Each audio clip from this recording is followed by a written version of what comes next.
ہاتھیوں کو، تو مسلمان پسپا ہو گئے، پیچھے کی طرف ہٹنے لگے، اور اسی اثنا میں ایرانیوں کے ہاتھیوں کے حملے سے حضرت ابو عبید ان کے نرغے میں آ گئے، اور ایک ہاتھی نے اپنے سونڈ میں دبا کر اپنے پیر میں ان کو کچل دیا، وہ شہید ہوئے۔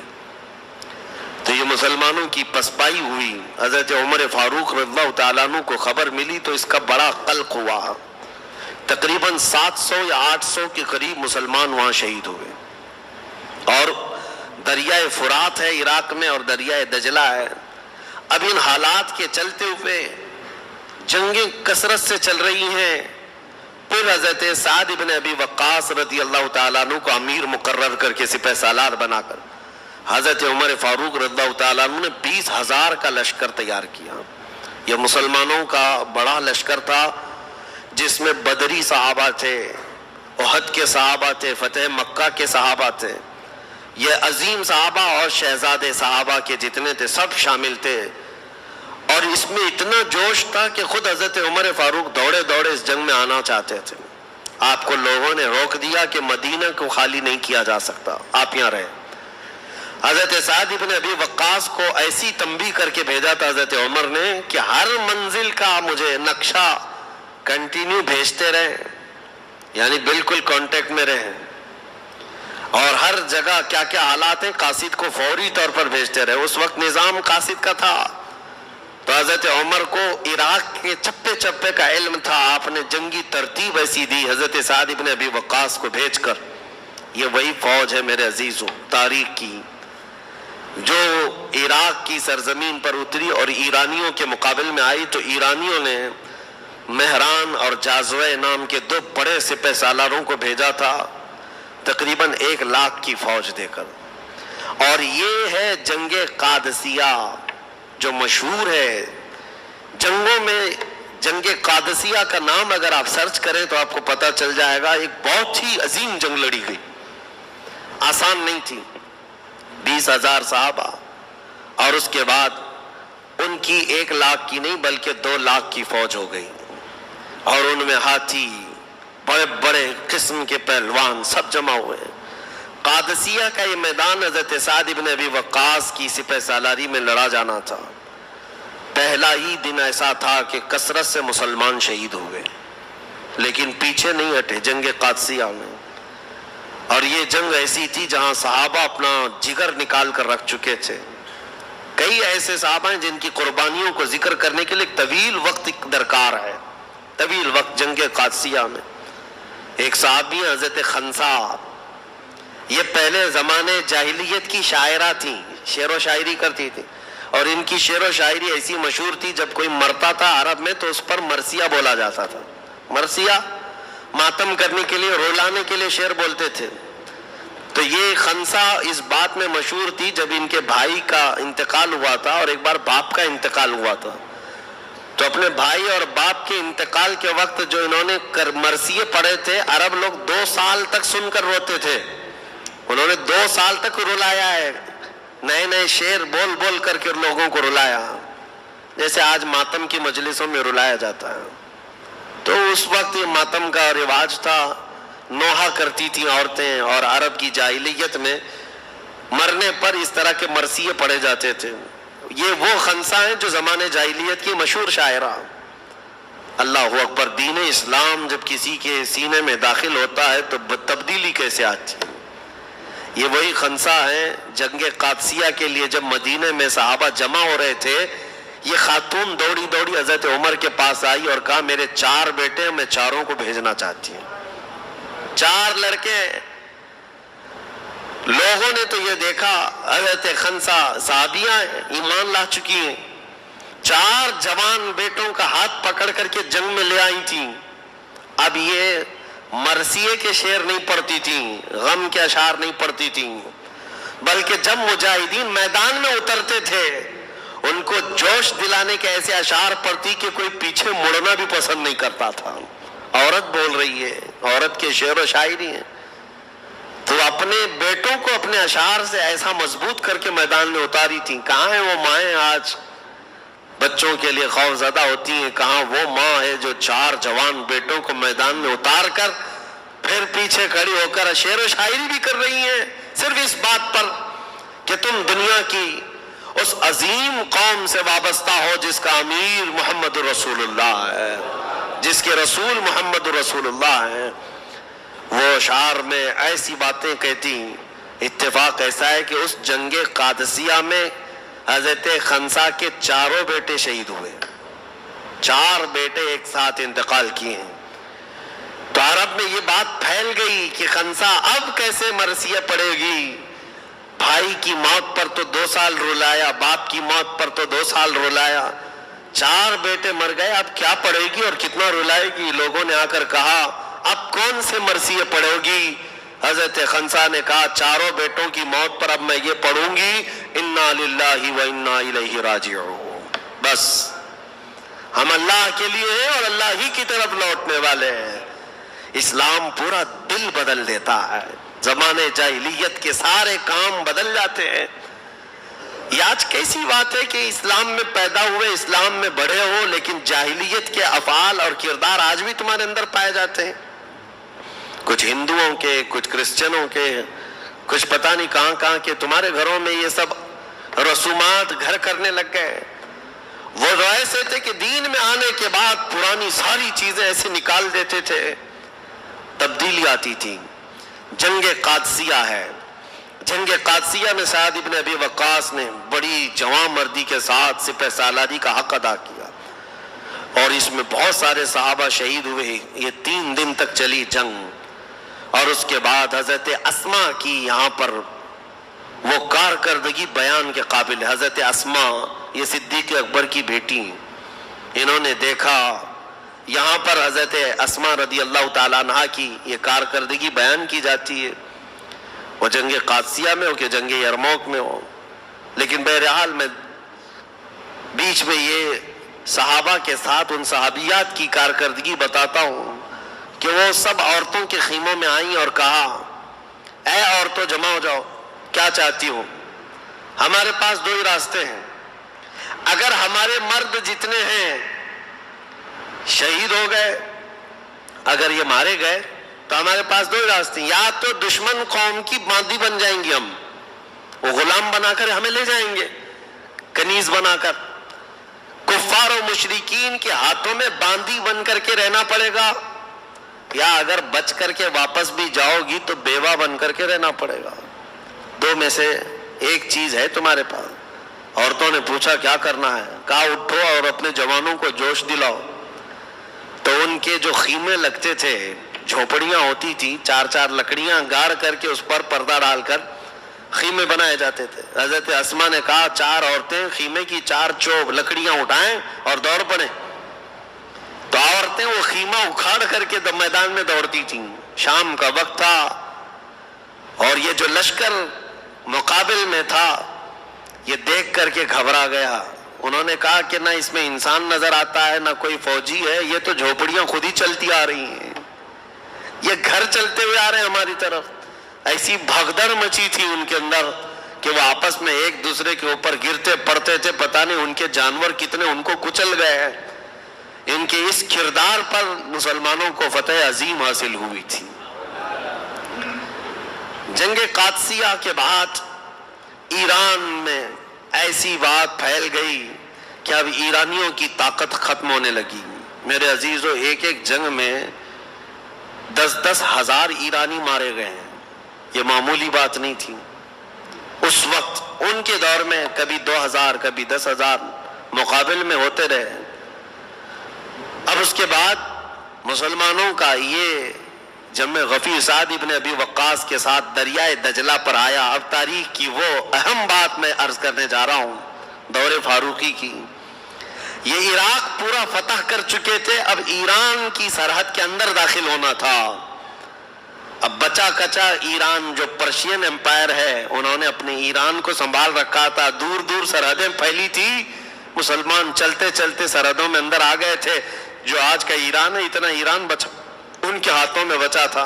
ارے بادشاہ کے لیے کچھ تو چھوڑو۔ اب ایرانی بادشاہوں نے دریاؤں کے کنارے پوری فوج لگا رکھی تھی کہ مسلمان کہیں سے پار ہو کر کے اس سرحد کے اندر نہ آ جائیں، اور دریائے دجلہ کے اوپر جتنے پل بنے تھے، برج، سب توڑ ڈالے کہ دریا عبور کر کے، پار کر کے کوئی آ نہ سکے، کراس نہ کر سکے۔ لیکن صحابہ کا جوش اور جنون ایسا تھا کہ وہ کہیں کو رکنے والے نہیں تھے۔ اسی کو علامہ اقبال نے کہا ہے، تھمتا نہ تھا کسی سے سیل رواں ہمارا۔ جب وہاں پہنچے تو سعد ابن ابی وقاص کے ساتھ جو صحابہ تھے ان سے انہوں نے پوچھا کہ اب کیا کرنا ہے، آگے بڑھنا ہے؟ صحابہ نے کہا آگے تو بڑھنا ہے، راستہ کہاں ہے؟ سعد ابن ابی وقاص نے کہا چلو اسی دریا میں گھوڑے ڈال دیتے ہیں۔ دریا وہ چھوٹے پانی کا نہیں ہے، اندر جانے کے لیے بھی 10 منٹ کی گہرائی ہے، اندر اگر ڈوبنا بھی چاہے 10 منٹ تک جاتا رہے۔ دنیا کی گہری ندیوں میں سے ہے دریائے دجلہ، اور چوڑائی بھی کافی ہے، اور اس میں گھوڑے ڈالنے کی بات کر رہے ہیں۔ کسی ایک صحابی نے بھی یہ نہیں کہا کیسے ڈالیں، نہیں، امیر کی اطاعت میرے آقا سے انہوں نے ایسی سیکھی تھی، آنکھ بند کر کے سبوں نے گھوڑے ڈال دیے۔ سعد ابن ابی وقاص نے پہلا گھوڑا اس ندی کے اوپر ڈالا تھا، اور گھوڑا ندی پر دوڑتا ہوا ایسا گیا تھا، ایسا کہ گھوڑا پانی اچھالتا رہا، لیکن گھوڑے کے پاؤں اندر ندی کے اندر نہیں دھستے تھے۔ جب صحابہ نے دیکھا سپہ سالار کا گھوڑا پانی کو عبور کرتا ہوا جا رہا ہے، سبوں نے گھوڑے ڈال دیے، اور دریا پر چلتے ہوئے یہ پہلی جماعت ہے، دریا پر دوڑتا ہوا یہ پہلا لشکر ہے۔ اور ایرانی فوج جو ہاں کھڑی تھی، انہوں نے جو جملے کہے تھے، تاریخ طبری میں آج بھی موجود ہے، فارسی میں انہوں نے کہا تھا دیواں ہمدند، دیواں ہمدند، دیو لوگ آ گئے ہیں، جنات آ گئے ہیں ہماری سرحد میں۔ بھلا آج تک کوئی انسان پانی پر چلتا ہوا نظر آیا؟ لیکن ان ظالموں کو یہ پتہ نہیں تھا یہ محمد عربی کے غلام ہیں۔ مولا اگر چاہے تو دریا بھی ان کے لیے راستے بنا دے۔ اسی کو اقبال نے کہا تھا، دشت تو دشت ہے دریا بھی نہ چھوڑے ہم نے، بحر ظلمات میں دوڑا دیے گھوڑے ہم نے۔ ایران کی سرحدوں میں داخل ہو گئے۔ اب جو ایرانی فوج منتشر ہو گئی، خوف کے مارے تتر بتر ہو گئی۔ یزدگرد کے پاس جا کر کی خبر پہنچائی گئی کہ مسلمان ایران میں داخل ہو گئے۔ اسی غم میں کتنے وزیروں کا انتقال ہو گیا، لڑنے سے پہلے ہی ہارٹ اٹیک آتا ہوگا اس زمانے میں، لیکن اب کے ڈاکٹر سرجری یا نئی میڈیکل تحقیقات سے بتا دیتے ہیں، لیکن اس وقت بھی ہوتا تھا۔ بہت سارے مر گئے مسلمانوں کی آمد کو سن کر کہ یہ ایران کی سرحدوں میں داخل ہو چکے۔ عزیزان گرامی وقار، پھر اس کے بعد سعد ابن ابی وقاص رضی اللہ تعالیٰ عنہ ایران میں داخل تو ہو گئے ہیں۔ اب معاملہ یہ ہے کہ اس کسریٰ بادشاہ کی طاقتور فوج کو زیر کرنا ہے۔ اس طاقتور فوج کو دھول چٹانے کے لیے صرف مسلمانوں کی یہ تعداد کافی نہیں تھی، پھر حضرت عمر فاروق کو لکھ کر بھیجا گیا اور کمک بھیجی جائے اور فوج بھیجی جائے۔ بہت سارے صحابہ شہید ہوئے ہیں جنگ قادسیہ کو سر کرنے کے بعد۔ جانتے ہیں ایک اور ادا میں سیدنا عمر ابن خطاب کی بتاتا ہوں، وہ اس قدر تمنا میں رہتے تھے کہ کیا خبر ہے، قادسیہ میں کیا ہو رہا ہے، عراق کیسے فتح ہو رہا ہے، ایران میں کیا چل رہا ہے۔ روز ایک قاصد آتا تھا خبر لے کر کے، اور جب جنگ قادسیہ فتح ہو چکی مسلمانوں کے لیے، جو قاصد کو حضرت سعد ابن ابی وقاص نے خط دے کر بھیجا تھا، جلدی سے جاؤ عمر ابن خطاب امیر المومنین کو یہ پیغام پہنچاؤ، ہم نے جنگ قادسیہ فتح کر لی ہے۔ وہ سرپٹ گھوڑا دوڑاتے ہوئے مدینے کی طرف آ رہا تھا، اور حضرت عمر کا حال یہ تھا کہ حضرت عمر خبر سننے کے لیے مدینے میں نہیں، مدینے سے باہر جا کر کھڑے رہتے تھے۔ ابھی قاصد آئے گا خبر لے کر آئے گا، ابھی قاصد آئے گا خبر لے کر آئے گا۔ لیکن اس بار کا معاملہ ایسا ہے، میں پڑھ کر کے ہنستا رہ گیا، دل کے اندر عجیب سی کیفیت تھی۔ حضرت عمر کھڑے ہیں اور قاصد خبر لے کر کے آیا، وہیں سے آپ اس کو پوچھنے لگ گئے کیا خبر ہے قادسیہ کی۔ وہ قاصد پہچانتا نہیں تھا، وہ گھوڑا دوڑاتا جا رہا ہے اور خبر دیتا جا رہا ہے، ایسا ہوا ہے ویسا ہوا ہے، اور حضرت عمر گھوڑے کی دم پکڑ کر کے دوڑتے ہوئے جا رہے ہیں اور خبر سنتے ہوئے جا رہے ہیں، اور وہ ان کو دوڑا رہا ہے اور خبریں سنا رہا ہے۔ حضرت عمر دوڑتے دوڑتے تھک گئے اور گھوڑے کے پیچھے آئے مدینے میں۔ مدینے والوں نے دیکھا، اس گھوڑے سوار کو کہا، ارے میاں امیر المومنین کو کیوں دوڑا رہے ہو؟ وہ ڈر کے مارے اتر گیا، کہا یہ امیر المومنین ہے، میں ان کے لیے خبر لے آیا۔ حضرت عمر اپنی امامہ کو اتارتے کہتے ہیں کوئی بات نہیں، اور دوڑو اور خبریں سناؤ، اور دوڑو اور خبریں سناؤ، اسلام کی فتح کی، اسلام کی پھیلنے کی بشارت ہے۔ اس کے بعد آپ نے خطبہ دیا، کہا اے لوگوں، عمر کی کبھی یہ خواہش نہیں ہے کہ لوگوں کو اپنا غلام بنائے، میں اللہ کا بندہ ہوں اور اسی طرح جینا چاہتا ہوں جیسے اللہ کا بندہ ہو۔ مجھے اس بات کی خوشی نہیں ہوگی کہ کوئی میری تعریف کرے یا میرے گھر پر میرے دروازے پر آنے سے گھبرائے، مجھے اس بات کی خوشی ہوگی کہ کوئی بھی شخص اپنی ضرورت کے لیے مجھے یاد کرے اور میں اس کے کام آ جاؤں۔ یہ خطبے میں آپ نے فرمایا تھا۔ اس کے بعد پھر اب دور آتا ہے سیدنا خالد بن ولید کا۔ حضرت خالد بن ولید رضی اللہ تعالیٰ عنہ کو حضرت عمر فاروق کے چہیتے صحابی یعنی چہیتے دوست حضرت ابو عبیدہ بن جراح، یہ عشرہ مبشرہ میں سے ہیں اور بہت سارے فتوحات میں آپ کا کردار رہا ہے۔ حضرت ابو عبیدہ بن جراح کو ملک شام کی فتح کے لیے بھیجا گیا تھا۔ حضرت خالد بن ولید وہیں تھے۔ حضرت خالد بن ولید اپنی فوج کو لے کر حضرت ابو عبیدہ بن جراح کے ساتھ مل گئے اور ہوا یہ حمص میں، یعنی اس وقت کا جو ایک مشہور علاقہ تھا، آج بھی وہ حمص ہی کہلاتا ہے، ملک شام میں عیسائیوں کا مرکز تھا اور وہاں کے بطریق کو یعنی بڑا جو پادری تھا اس کے گھر، یا وہاں کا جو بادشاہ تھا، بادشاہ کا جو نائب ہوا کرتا تھا اس کے گھر بیٹھا ہوا تھا، وہ لوگ شراب پی پی کر کے مستیاں کر رہے تھے، خوشیاں منا رہے تھے۔ عیسائیوں میں شراب پینے کو ہی سب سے بڑی خوشی سمجھی جاتی ہے اور اس وقت سب بدمست تھے، رات کا وقت تھا۔ حضرت خالد بن ولید رضی اللہ تعالیٰ عنہ حمص کے اس قلعے میں داخل ہو گئے اور یہ شراب کے نشے میں چور تھے، ان کو پتہ ہی نہیں کون شہر میں داخل ہوا، اور حضرت خالد بن ولید جیسے ہی آئے سارا نشہ اتر گیا، جتنی شراب پی تھی، جتنا بھنگ پیا تھا، سب نکل گیا اور سب دوڑے دوڑے بد کے ہوئے ادھر ادھر بھاگتے رہے اور حضرت خالد بن ولید سے نہیں کہا، حضرت ابو عبیدہ بن جراح کے پاس گئے اور کہا کہ ہم صلح کرنا چاہتے ہیں۔ حضرت ابو عبیدہ بن جراح نے ان سے صلح کر لی۔ ایک طرف حضرت خالد بن ولید جنگ کرنے آئے تھے، دوسری طرف ابو عبیدہ بن جراح صلح کر رہے تھے، اور اسی اثنا میں دمشق جو آج بھی راجدھانی ہے ملک شام کی، حضرت خالد بن ولید کا صرف چل کر کے آنا تھا، جنگ کرنا نہیں تھا، ان کو صلح پر مجبور کر دیا، صرف چل کر کے آئے تھے۔ اور اس کے بعد حضرت ابو عبیدہ بن جراح نے صلح کر لی تو ملک شام کا یہ دمشق علاقہ سب سے پہلے اسلام میں آیا۔ یہ رومن امپائر کو اب چھیڑ دیا تھا، اس وقت کے سپر پاور، دوسری سپر پاور طاقت روما کو چھیڑ دیا اور دمشق کو حاصل کر لیا۔ سیدنا خالد بن ولید کی ایک ادا بڑی پسند آتی ہے۔ ایک اور علاقہ عیسائیوں کا تھا حمص کے بعد، وہاں آپ اپنی جوان لشکریوں کو لے کر پہنچے تھے، فوجیوں کو۔ عیسائی بڑے مکار اس وقت بھی ہیلے کرتے تھے اور کسی نہ کسی طرح حربے سے گمراہ کرنے کی کوشش کرتے۔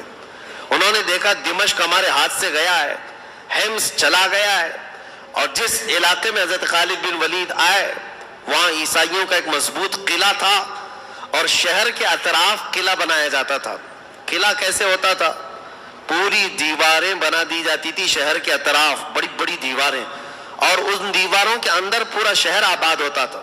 کبھی آپ اجمیر شریف جاتے ہیں تو بڑے بڑے دروازے دیکھتے ہوں گے جو اس زمانے کے سرحدیں ہوا کرتی تھی شہر کی، اور کوئی بھی داخل ہوتا تو اس دروازے کے اندر سے ہی جانا ہوتا۔ اس طرح قلعے کے اندر بند ہو جاتے تھے، جنگیں اسی طرح لڑی جاتی تھی۔ تو ان عیسائیوں نے سارے دروازے بند کر لیے اور قلعے کے اندر بیٹھ گئے، کیونکہ ان کو پتہ چل گیا خالد بن ولید اپنا لشکر لے کر آ رہے ہیں۔ لڑنا تو تھا نہیں۔ یہ محاصرہ 40 دن تک چلا، یعنی حضرت خالد بن ولید پیچھے ہٹنے والے تو نہیں تھے۔ پورے فوج کو لے کر کے انہوں نے بھی پڑاؤ ڈال لیا کہ ہم بھی یہیں رہیں گے، تم جب تک باہر نہیں آؤ گے ہم بھی باہر ہی بیٹھے رہیں گے۔ اب یہ چاروں طرف سے جو مسلمان بیٹھے ہوئے تھے اتنے دنوں تک، عیسائیوں کا جو پادری اندر تھا اس نے مشورہ کیا ان کے ساتھ جنگ نہیں لڑ سکیں گے، ہم لڑنا مشکل ہے، ان کو میں ایک دوسرے طریقے سے زیر کر سکتا ہوں۔ کیا ہے؟ خالد بن ولید کی فوج میں جوان لشکری زیادہ ہیں اور ہر جوان مال و دولت اور عورت کی طرف جلدی جاتا ہے۔ تو اس پادری نے یہ کیا کہ میں شہر کی ساری بڑی اور خوبصورت لڑکیوں کو لا کر میدان میں کھڑا کر دوں گا اور خالد بن ولید سے صلح کے نام پر میں معاہدہ کر لوں گا ایک شرط رکھوں گا کہ اس بازار سے گزرتے ہوئے قلعے تک آ جاؤ, صحیح سلامت آ گئے تو چابیاں تمہارے حوالے کر دیں گے. لیکن خالد بن ولید کو انہوں نے بتایا نہیں. جا کر کے خالد بن ولید سے عیسائی پادری نے کہا ہم لڑنا نہیں چاہتے, آپ آئے ہیں ٹھیک ہے, ہم صلح کریں گے, لیکن ہماری یہ شرط ہے 3 دن کے بعد آپ اپنی اس فوج کو لے کر اس بازار سے گزرتے ہوئے قلعے تک آ جائیں شاہانہ شوکت کے ساتھ. تو حضرت خالد بن ولید نے کہا ٹھیک ہے منظور ہے. 3 دن کے بعد جب اپنی فوج کو لے کر کے وہ نکلے تو ان کی یہ گھٹیا اور ذلیل حرکت دیکھ کر رک گئے. ان عیسائیوں نے کیا کیا تھا, پورے بازار میں ننگی لڑکیاں کھڑی کی, آدھے لباس میں, برہنہ لباس میں, اور دولت سے مزر کے جو انبار بچھا دیے سڑکوں پر. ظاہر سی بات ہے یہ نوجوان لشکریوں کو لوٹنے کے لیے. آج بھی فوج میں بہت برائیاں رہتی ہیں, مہینوں سے فوج دور رہتی ہے گھروں سے, تو ان کے اندر نفسانی خواہشات آ جاتی ہیں. یہ سوچ کر کے کبھی بھی فوج کو توڑنے کے لیے اس طرح کی حرکتیں ہمیشہ کی جاتی رہیں, عیسائیوں کی طرف سے ہوتی رہیں. ان کو نفسانی خواہشات میں مغلوب کیا جا سکتا ہے. اب جیسے ہی حضرت خالد بن ولید کی نظر پڑی, اللہ اکبر, کمال استقامت ہے. استقامت اللہ نے کیسے دی, آپ کھڑے ہو گئے اور ایسی تقریر کی تھی وہ آج بھی محفوظ ہے. اپنے نوجوان سپاہیوں سے کہا آج تمہارے امتحان کا وقت ہے, اگر تمہارا قدم ڈگمگا گیا تو قیامت تک آنے والی نسلیں تم کو برائی سے یاد کریں گی, تم پر لعنت بھیجی جائے گی, اور اگر تمہارا قدم صحیح سلامت رہا تو قیامت تک آنے والے تم پر رحمتوں کے پھول برسائیں گے, خوشیوں سے یاد کیے جائیں گے. وہ جوانوں نے پوچھا ہمیں کیا کرنا ہے؟ خالد بن ولید نے کہا بس سنت مصطفیٰ پر عمل کرنا ہے. میں نے رسول اللہ کو دیکھا ہے کہ جب میرے آقا مدینے کے بازار میں گزرتے تھے تو آنکھیں نیچی کر چلتے تھے, حضور کی نگاہیں نیچی ہوتی. بس تم اس سنت پر عمل کر کے جاؤ اے نوجوانوں. اسی لیے میرے آقا نے فرمایا النظرۃ سہم من سہام الشیطان, نظر جو ہے شیطان کے تیروں میں سے ایک تیر ہے. سب سے پہلے تمہاری نظر دھوکہ کھاتی ہے. تم اجنبی عورتوں کے اوپر نظر ڈالتے ہو یا جو ناجائز ہے اس کی طرف نظر ہی ڈالتے ہو, یہاں سے تمہارا پورا جسم بدل جاتا ہے. نظریں تمہارے دل کے اندر حرکتیں پیدا کرتی ہیں, پھر یہ کام نظریں تمہیں زنا تک لے جاتی ہیں. الیاذ باللہ, نظر سے بچنا بہت ضروری. حضرت خالد بن ولید کی اس تقریر کے بعد وہ سارے نوجوان سپاہی جانتے ہو کیسے چلتے ہوئے جا رہے تھے. آج بھی ہم نے فوجیوں کے پریڈ دیکھے ہیں, یہ آج بھی فوجی چلتے ہوئے دیکھے ہیں, یہ جس طرح سے چلتے ہیں ان کی اپنی چال ہوتی ہے فوجیوں کی, لیکن خالد بن ولید کے لشکر کی چال ہی الگ تھی. روایت کرنے والے بتاتے ہیں وہ ایسے چل رہے تھے اگر ان کے سروں پر انڈا بھی رکھ دیا جاتا تو نہیں گرتا.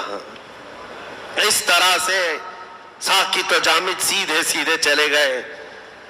بازار میں کھڑی ہوئی بہرانہ عورتیں ان کو اپنی طرف بلاتی رہ گئیں, دامے فریب میں پھنسانے کے لیے حربے کرتی رہیں.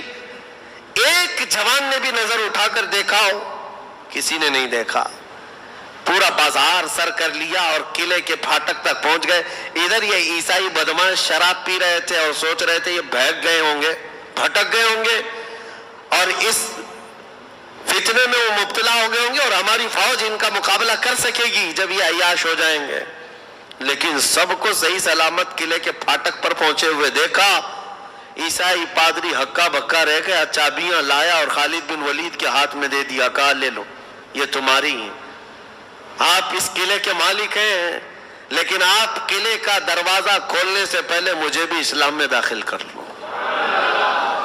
خالد بن ولید سے اس عیسائی پادری نے کہا مجھے حیرت ہوتی ہے تم نے جو جماعت جمع کی ہے یہ انسانوں کی ہے یا فرشتوں کی ہے؟ ان کے دلوں کے اندر خواہشات ہیں یا نہیں, ان کے اندر نفس ہے یا نہیں؟ حضرت خالد بن ولید نے کچھ نہیں کہا. تصور میں یہی کہا ہوگا. آپ نے فرمایا حضرت خالد بن ولید نے, اے نادان عیسائی تو ان آنکھوں کو خریدنے کی کوشش کر رہا ہے جس میں پہلے سے جمال مصطفیٰ بسا ہو.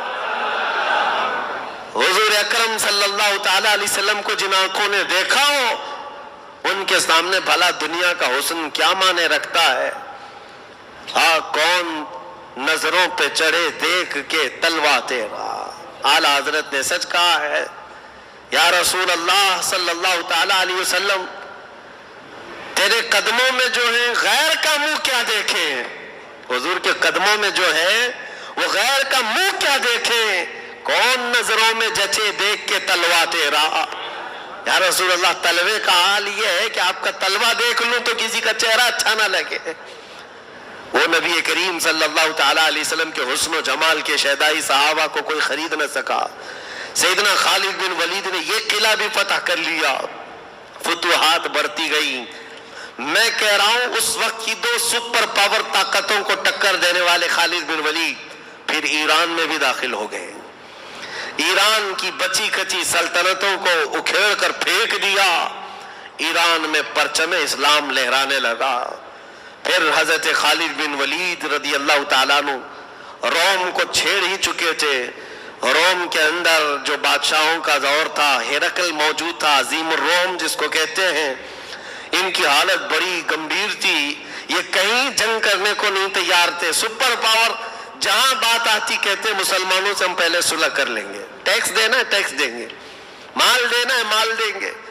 یہاں تک کہ عراق کے کچھ علاقے جہاں عیسائی رہتے تھے، جب رومیوں سے جنگ چل رہی تھی تو چونکہ عیسائی روم کو فالو کرتے تھے، تو حضرت خالد بن ولید کا عدل تو دیکھیں، کہا جن عراقی علاقوں سے جہاں عیسائی لوگ رہتے تھے ہم ان سے ٹیکس لیتے تھے۔ ٹیکس کیوں لیا جاتا تھا؟ جس کو جزیہ کہتے ہیں، جزیہ غیر مسلموں سے اس لیے لیا جاتا تھا کہ ہم تمہاری جان و مال کی حفاظت کریں گے، جان و مال کی حفاظت کے ہم ذمہ دار ہیں، تمہارے ساتھ کوئی برا نہیں کرے گا، کوئی دوسرا اگر حملہ نہیں کرے گا، ورنہ ہم اس کے ساتھ مقابلہ کریں گے۔ اس بات کے لیے اپنے مفتوحہ علاقوں میں جو غیر مسلم رہتے تھے ان سے جزیہ لیا جاتا تھا، وہ ٹیکس ہے۔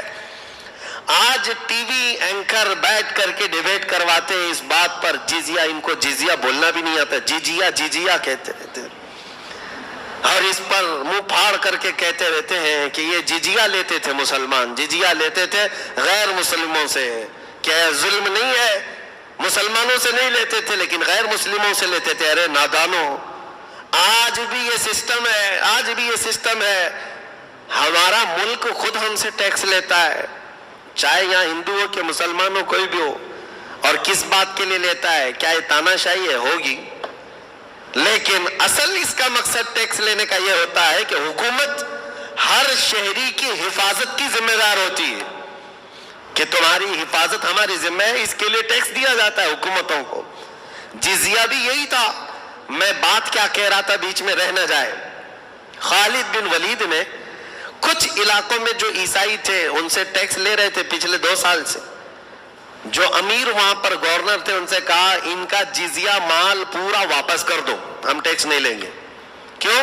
اس لیے کہ روم سے لڑائی چل رہی ہے ہماری، اور جو یہ عیسائی ہیں یہ بھی روم کو فالو کرتے ہیں، لہذا ہم ان کی حفاظت نہیں کر پائیں گے، لہذا ہم ان سے جزیہ نہیں لیں گے، واپس دے دو۔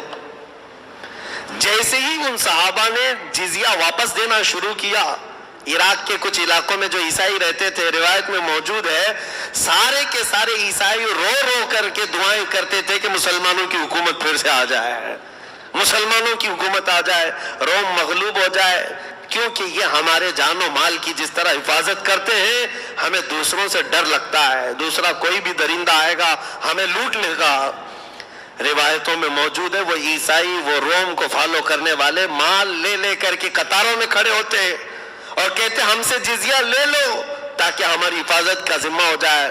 لیکن صحابہ کا یہ عدل تھا کہ ہم جس بات کی حفاظت کے ذمہ دار ہوتے ہیں بس اسی سے لیتے ہیں، اور جہاں نہیں ہوگا اس سے 1 روپیہ بھی نہیں لیا جائے گا۔ یہ سلسلہ تھا۔ سیدنا خالد بن ولید رضی اللہ تعالیٰ عنہ نے روم کو بھی ٹکر دے دی۔ روم کی جنگوں میں بہت ساری جنگیں ہیں، لیکن یہ جنگوں کا سلسلہ فتوحات کا چلتا رہا۔ سیدنا خالد بن ولید لڑتے رہے، دن و رات ایک کر دیا، اور ان کی زندگی کی تاریخ کی 125 جنگیں تھیں۔ میرے عزیزو، کھیل کے میدان میں اتنی مرتبہ نہیں اترے ہوں گے تم جتنی مرتبہ انہوں نے جنگ میں اتر کر کے جوہر دکھائے۔ اور جنگ کے میدان میں اترنا کوئی تماشا نہیں ہے، اور نہ ہی یہ بازیچے اطفال ہے، بچوں کا کھیل ہے، جان ہتھیلی پر لے کر آنا ہے۔ خالد بن ولید رضی اللہ تعالیٰ عنہ 125 جنگیں اپنی زندگی میں لڑے. اور حیرت کی بات میں بتاؤں، دو خصوصیات آپ کی، دو اسپیشلٹی خصوصیات یہ ہے، ان 125 جنگوں میں ایک جنگ میں بھی آپ کو شکست نہیں ملی، ایک جنگ بھی ہارے نہیں ہیں 125 جنگ. اور دوسری اسپیشلٹی آپ کی، دوسری خصوصیت حضرت خالد بن ولید کی یہ ہے، بہت سارے علاقے اسلام میں آئے، آذربائیجان تک حضرت خالد بن ولید کی سپہ سالاری میں فتح ہوا، آذربائیجان تک گیا اسلام. یہاں مدینہ طیبہ کی سرحدوں سے نکل کر کے ایران، عراق، شام، روم، اب اس کے بعد آذربائیجان، آرمینیا، آج کے دور میں جو یورپی یونین میں شامل ہے، وہاں تک اسلام پھیل گیا، وہ علاقے مفتوح ہو گئے، فتح کر کے پرچم اسلام لے رہا ہے. دوسری اسپیشلٹی حضرت خالد بن ولید کی جو میں بتا رہا ہوں خصوصیت، وہ کیا ہے؟ ایک تو یہ ہے 125 جنگوں میں کبھی آپ کو شکست نہیں ہوئی. دوسری خصوصیت یہ ہے کہ جو علاقہ خالد بن ولید نے فتح کیا تھا 14 صدیاں گزر گئی، آج تک وہ کافروں کے حوالے کبھی نہیں گیا، کبھی نہیں گیا. جو علاقہ انہوں نے فتح کیا تھا اس وقت سے لے کر آج تک وہ اسلام کے ماتحت ہی چل رہا ہے، اسلام کے انڈر میں ہے. سلام ہو تربت خالد بن ولید پر، کروڑوں رحمت نازل ہو اس صحابی رسول پر جس کو اللہ کے رسول نے فرمایا تھا سیف اللہ، سیف من سیوف اللہ، اللہ کی تلواروں میں سے ایک تلوار کا نام ہے. حضرت خالد بن ولید خود کہتے ہیں میں ہر جنگ اس نیت سے لڑتا تھا شہید ہو جاؤں گا، لیکن ایک جنگ میں بھی شہادت نہیں ملی، ایک جنگ میں بھی شہادت نہیں ملی. کسی دوسرے صحابی نے آپ سے کہا آپ کو شہادت کیسے ملتی؟ کیونکہ اللہ کے رسول نے آپ کو اللہ کی تلوار کہا. اگر آپ شہید ہو جاتے تو دنیا یہ نہ کہتی خالد بن ولید ختم ہو گئے، دنیا یہ کہتی اللہ کی تلوار ٹوٹ گئی، اللہ کی تلوار ٹوٹ گئی اور اللہ تعالیٰ کی تلوار محفوظ رہی. خالد بن ولید کہتے ہیں میرے پورے جسم میں ایک بالشت جگہ بھی کہیں باقی نہیں ہے جس میں تیر اور تلوار نہ لگے ہوں، کوئی جگہ جسم میں باقی نہیں، زخموں سے بھری ہوئی، ہر جگہ زخم تھے، بڑے بڑے گھاؤ تھے. ایک علاقہ خالد بن ولید کا دور جو سنہرا دور ہے حضرت فاروق اعظم کے زمانے میں، ہوا یہ کہ ایک مرتبہ عیسائی حضرت خالد بن ولید سے تلواروں سے نہیں لڑے، فتح کیا ہے، صلح سے بھی لڑے، اخلاق سے بھی لڑے. اور ایک مرتبہ عیسائیوں کے ایک علاقے میں گئے، عیسائیوں نے کہا ہم آپ کے ساتھ آنے کو تیار ہیں، لڑیں گے نہیں، کوئی چیز نہیں ہوگی، لیکن ہمارا دین حق ہے، ہمیں یقین ہے. آپ اپنے دین کی حقانیت کو کیسے ثابت کریں گے؟ خالد بن ولید نے کہا بتاؤ تم کیا چاہتے ہو میرے دین کی حقانیت کے لیے. عیسائیوں نے کہا ہمارے پاس ایک بہت سخت خطیر قسم کا زہر ہے، ہم وہ زہر کی پیالی لا کر رکھیں گے اور ہم میں سے بھی ایک شخص آئے گا، تم میں سے بھی ایک شخص آئے گا، زہر پی کر کے ہم یہ اعلان کریں گے جس کا دین حق ہوگا وہ زہر پی کر بچے گا. یہ مباہلہ تھا، یہ مباہلہ ہے. اس دور میں سیدنا خالد بن ولید کے ساتھ آیا. حضرت خالد بن ولید نے کہا یہ تو میرے لیے بہت اچھی بات ہے، آج دین کی حقانیت کو اجاگر کرنے کا دن ہے. تاریخ کی سچائیاں آج بھی روایت کرتی ہیں سیدنا خالد بن ولید گئے اور زہر کا پیالہ رکھا ہوا تھا. وہ زہر ایسا تھا پینا تو دور کی بات ہے، اگر چمڑی پر لگ جاتا تو گوشت نکل کر آتا. چمڑی پر اگر لگتا زہر تو گوشت کے ساتھ چمڑی نکل آتی تھی، اتنا سخت تھا. خالد بن ولید آگے بڑے، عیسائیوں کا بڑا وہاں پر پادری موجود تھا، عیسائیوں کی ایک جماعت ہے، مسلمانوں کی جماعت ہے. سیدنا خالد بن ولید نے کچھ نہیں دیکھا، سیدھے جا کر اس زہر کا پیالہ اٹھایا، کہا بسم اللہ الذی لا یضر مع اسمہ شیء فی الارض ولا فی السماء وہو السمیع العلیم. اس اللہ کے نام سے پی رہا ہوں جس کا نام پورے زمین و آسمانوں میں ہے اور کوئی شے اس نام کو ضرر اور نقصان نہیں دے سکتی ہے. وہ زہر کا پیالہ اٹھایا اور پی گئے اور عیسائی دیکھتے رہ گئے. نہ حلق کٹا نہ زبان کٹی نہ زہر سے کچھ ہوا، بلکہ آپ نے زہر کا پیالہ ایسے پی کر کے رکھا جیسے کوئی پیٹ بھر کر دودھ پیتا ہے، دودھ پی کر کے کوئی اپنا گلاس رکھ دیتا ہے، اس طرح سے آپ زہر کا پیالہ نیچے رکھتے ہیں۔ عیسائیوں نے کہا یہ تو جادو ہے، یہ تو جادو ہے، نظر بندی ہو گئی۔ تو اس وقت خالد بن ولید نے کہا پورا میں نے پیا ہے، بچا ہوا تم چک کر کے دکھاؤ، تم چک کر کے دکھاؤ۔ عیسائی بھاگ گئے، نہیں، ان کو یہ تھا کہ سب بھاگ جائیں گے، لیکن اس عظیم کرامت کو دیکھ کر، یہ خالد بن ولید کی کرامتوں میں سے ہے، کرامت کو دیکھ کر کئی عیسائی مشرف با اسلام ہوئے، ایمان لے آئے، اسلام میں داخل ہوئے۔